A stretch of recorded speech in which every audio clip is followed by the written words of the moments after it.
વડીલો તથા મારા વાલા વિદ્યાર્થી મિત્રો, આજે હું બેટી બચાવ બેટી ભણાવ વિશે જે બે શબ્દ કહેવા માંગુ છું તે તમે સર્વ શાંતિથી સાંભળજો. પિતાના કાળજાનો કટકો છે દીકરી, પિતાના કાળજાનો કટકો છે દીકરી. વાત્સલ્ય મમતાના સ્નેહથી છલકતો ઘડો એટલે દીકરી, વાત્સલ્ય મમતાના સ્નેહથી છલકતો ઘડો એટલે દીકરી. ઘરના દરેક સભ્યની સંભાળ રાખે તે દીકરી, ઘરના દરેક સભ્યની સંભાળ રાખે તે દીકરી.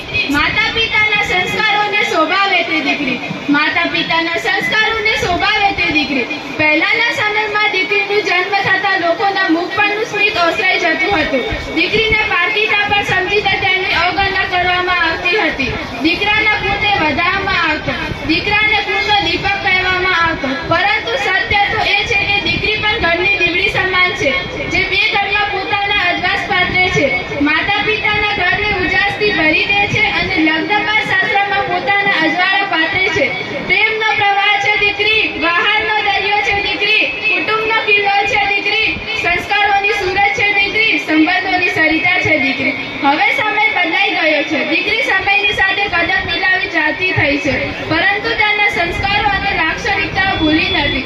આજે દીકરી ઘરકામની સાથે અભ્યાસ કરી આગળ વધી રહી છે, ઉચ્ચ અભ્યાસ કરી નોકરી કરે છે અને પોતાના પગ પર ઊભી રહે છે.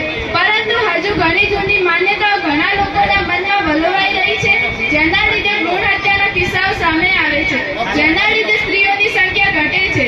સ્ત્રીઓની સંખ્યા ઘટવાના લીધે અસંખ્ય યુવાનો કુંવારા રહે છે. જો આ ખોટી માન્યતા નાબૂદ નહીં થાય તો સ્ત્રી પુરુષની સંખ્યાનો સમયગાળો વધતો જશે. એટલા માટે દરેક માણસે દીકરીને દીકરા સમાન જ ગણવી જોઈએ. આજના યુગમાં દીકરો પોતાના કર્તવ્ય ભૂલી જાય છે. વૃદ્ધાશ્રમમાં વડીલોની ભરાઈ ગયો છે, પરંતુ દીકરી હંમેશા પોતાના દરેક કર્તવ્યનું પાલન કરે છે. કટન કાળજાના પિતા દીકરીની વિદાય સમયે રોઈ પડે છે. દીકરી સાસરે